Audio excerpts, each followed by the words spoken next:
Assalamualaikum warahmatullahi wabarakatuh. Selamat pagi semuanya. Hari ini kita akan melanjutkan pelajaran kita minggu lalu. Di sini kita akan masuk ke satuan dalam digit biner.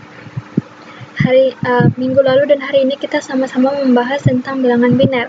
Kalian jangan sampai lupa, bilangan biner adalah bilangan yang paling dimengerti oleh komputer. Jadi dulu nggak ada angka A, B, C atau huruf A, B, C itu nggak ada. Yang ada adalah 0101, yaitu adalah bilangan biner. Nah, kita masuk ke pelajarannya. Satu digit bilangan biner disebut bit. Berarti kalau misalnya saya bikin 0 gitu aja, berarti itu namanya bit. Kumpulan 4 bit digit biner disebut nibble. Dan 8 digit bilangan biner disebut byte. Nah, kalian kalau misalnya ditanya, oh tinggal berapa byte lagi ya ini kuotanya, atau tinggal berapa GB lagi ya, seperti itu. Word adalah ukuran besaran data yang mampu diproses oleh prosesor atau biasa disebut the register size. Biasanya, besar bit Word bergantung pada arsitektur komputer.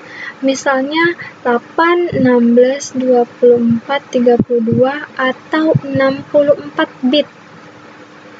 Selain melakukan konversi bilangan biner ke desimal, bilangan desimal dapat juga dioperasikan secara langsung oleh komputer apabila disimpan dalam bentuk kode.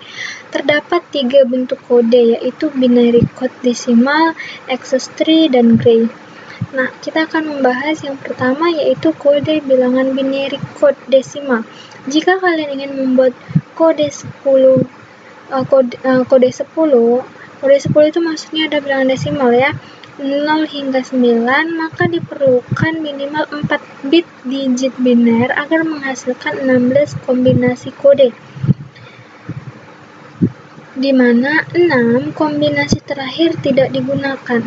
Pengkodean tersebut dinamakan dengan binary code desimal atau BCD dengan skema 8421. Pengkodean tersebut dapat dilihat pada tabel berikut ini. Nah, bilangan desimal itu kan saya bilang kan ada 10. Berarti 0, 1, 2, 3, 4, 5, 6, 7, 8, 9 hingga 9. Nah, bilangan BCD-nya ini udah ada. Jadi kalian harus mengerti dan melihat tabel ini dipahami,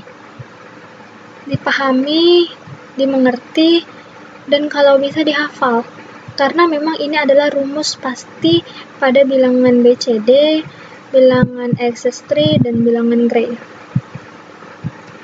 Nah, bilangan desimal yang dikonversikan ke kode BCD atau binary code desimal dapat kalian lihat pada contoh berikut. Contoh 121 desimal 1.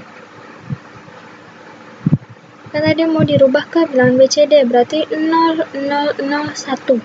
Yang kedua 0010, yang ketiga 0001. Nah, ini sama juga dengan contoh yang kedua. Kalau misalnya cara mencari bilangan desimal ke binernya itu berarti 91001. Kan dia 8421. 8 ditambah 1 berarti 9. Nah, berarti itu hasilnya adalah 1001. Nah, yang kedua, kode bilangan excess-tree atau XS3. Skema pada pengkodean excess-tree adalah nilai kode BCD ditambah 3. Pengkodean dapat dilihat pada tabel berikut. Konversi bilangan desimal ke bentuk XX3 seperti contoh. Nah, ini dia contohnya.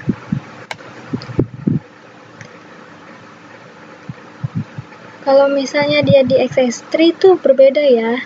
Yang tadi kalau misalnya dia mau angka 9, kalau dia di bilangan BCD kan 1001. 8 ditambah 1 tadi saya bilang kan dia 8421.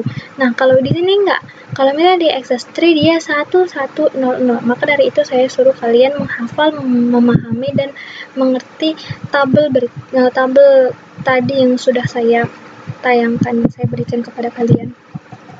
Nah, yang ketiga, kode bilangan Gray. Pengkodean Gray digunakan untuk melakukan konversi sinyal analog ke digital. Kelebihan dari pengkodean ini adalah perubahan dilakukan hanya 1 bit saja secara konsisten. Pengkodean Gray dapat dilihat pada tabel berikut. Nah, ini dia.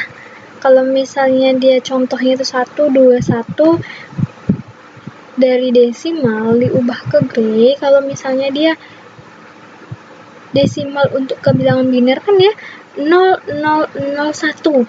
Nah, kalau misalnya dia dirubah dari desimal ke bilangan Gray adalah 0110. Nah, sekarang saya akan memberikan tugas, karena semua angka-angka dan huruf-huruf yang kalian harus memahami yaitu bilangan BCD, bilangan desimalnya, bilangan BCD, bilangan excess-tree, dan bilangan Gray ada semua di tabel. Saya mau kalian buatlah rangkuman tentang pembelajaran sistem komputer mulai dari pertemuan pertama kita hingga hari ini, dan gunakanlah contoh masing-masing satu pada tiap bilangan. Misalnya, cara merubah desimal ke biner, contohnya 1. Terus bilangan biner ke desimal, contohnya 1. Terus oktal ke desimal 1, oktal ke biner 1.